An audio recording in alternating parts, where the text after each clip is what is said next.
President Trump says he has a short list, Sean, for the SCOTUS nominee to replace the late Ruth Bader Ginsburg. But he will not be making the announcement until after her funeral on Friday. Joining us now to discuss this is former spokesperson for the former governor of Florida, Jeb Bush, Justin Sayfie. Justin, welcome back to the show. Good to see you. Thanks. Good to be back. All right, so it looks like there's around 5, but definitely 3 on the short list. I've heard there may be one more out there tonight. We have Amy Coney Barrett. I know that some people have said she's at the top. Barbara Lagoa and Allison Jones rushing. I know that you're actually friends with Barbara Lagoa. Why do you think that she would be the right pick?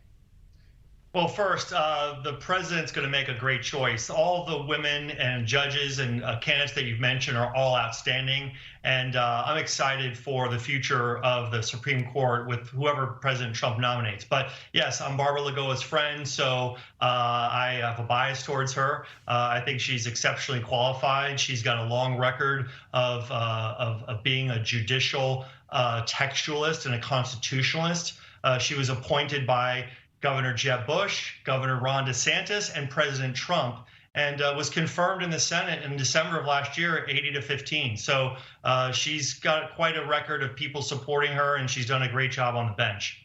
So, Justin, you've been in Florida politics for a long time. Let me kind of go there, politically speaking. Do you think a nomination like this helps President Trump clinch a key state like Florida? Yeah, I would say that it does. I think that it definitely would be historic in the sense that Florida, the third largest state in the country, lots of lawyers. I happen to be one, lots of qualified judges in Florida.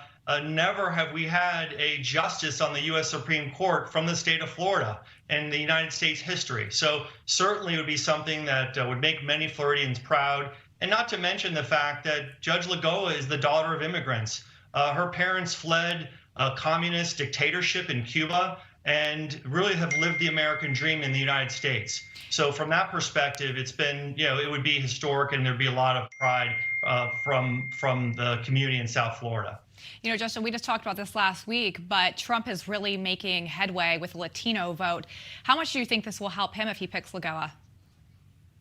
Well, I think, again, I think it would be helpful. Her story is a true American story. She grew up in Hialeah, Florida, which is part of Miami-Dade County, which is a very working class area of Miami-Dade County, where many Cuban immigrants who fled communist Cuba came and lived and built the American dream. So I think from that perspective, it would be hard not for many South Floridians of all ethnic backgrounds to be excited to see this kind of made in America story.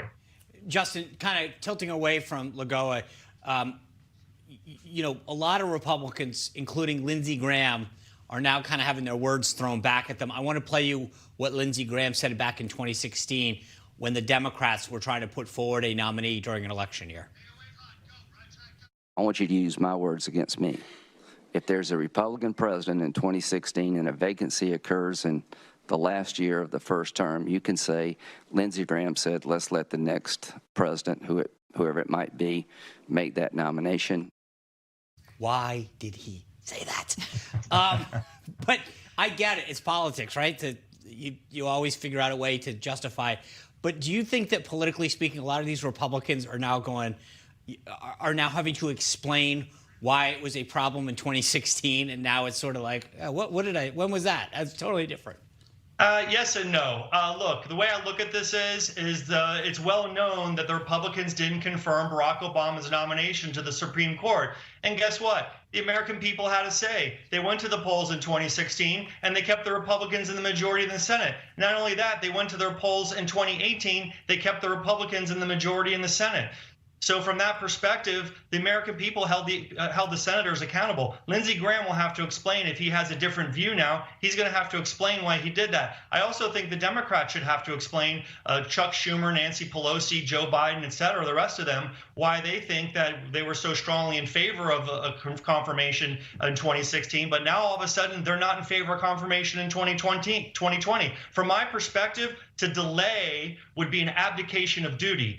They're there for an elected elected term. The president and the senators are there for an elected term. The Constitution is clear. If there's a vacancy, it needs to be filled. To delay it would be political. Not delaying it is fulfillment of their constitutional obligations. Right. No, I totally agree. I think these guys are going to eat their words, but at the end of the day, if you are a conservative, and especially in this case, where you're not just replacing like and like, right? You're not replacing a conservative with a conservative.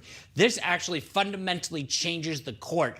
And if these guys don't do it, then they should be fired for it. So, Justin. I agree.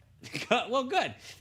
Hey, thank you for sharing your insight on Barbara Lagoa and the rest of the strategy there.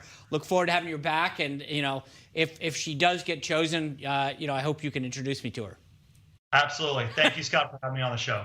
All right, guys. The left is tossing around the idea of impeaching President Trump because they want to delay the Supreme Court nomination. We're going to discuss all of this with the Director of Constitutional Studies at the Cato Institute right when we come back.